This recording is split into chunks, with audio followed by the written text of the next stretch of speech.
İzmirning eng go'zal joylaridan yana biri bu Konak metrosining yonida. Konak metrosining yonida mana bu yoqqa qarang. Shundoqqina dengizni yonginasida. Dengizni yonginasida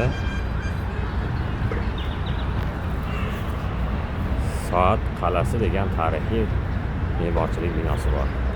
Bu xuddi bizda Toshkentdagi Kronga o'xshab qurilgan. 1901-yilda qurilgan, ya'ni 124 yil bo'ldi qurilganiga. Uni Sulton Abdulhamid II taxtga o'tirganligi munosabatini 25 yilligi munosabati bilan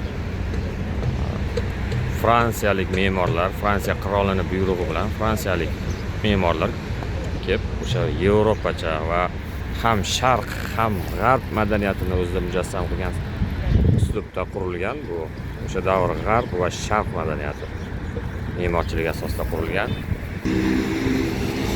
Hozir yaqinroq borib ko'ramiz. Mana bu yerda yo'l o'tgan mana.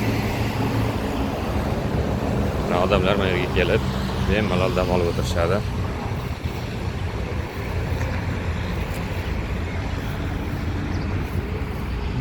Yonginasida palma daraxtlari, atrof bu yerda palma daraxtlari juda ko'p. Atrofda bunday kabutarlar uchiribdi, chunki odamlar kabutarlarga don-dun shunday narsalar tashlashadi.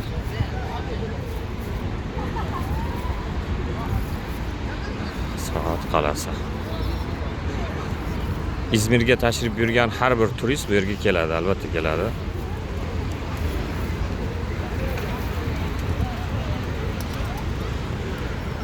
Germaniya imperatorining sovg'asi o'sha 1901-yilda mana bu yerda nemis soatsoz ustalari tomonidan bunyod etilgan soatni sovg'a qilgan.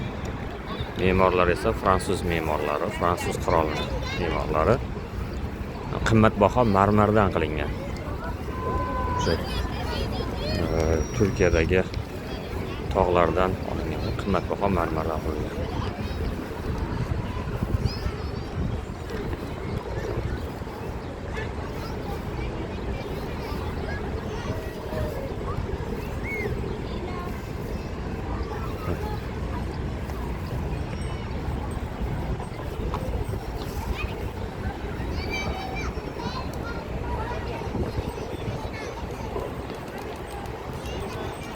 Gençler qadimgi Rim me'morchiligini ham eslatadi, qadimgi Yunon me'morchiligini ham eslatadi.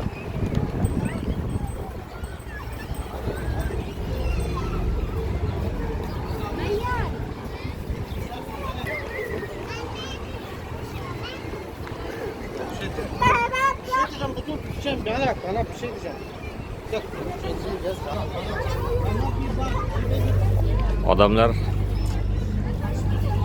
İzmirliklar asosan turistlar ham bu yerda mana shu turadi. Mana bu e'tibor bersangiz, bular mana bu folbin ayollar. Ular taqdiri haqida qo'lini olib, taqdiri haqida har xil yolg'onlar so'zlab berishyapti. Bu yerda ham demak folbinlarga ishonadiganlar bor ekan. Palma daraxtining yonginasida joylashgan, juda baland ekan. Ajoyib. 124 yildan buyon qad ko'tarib turibdi.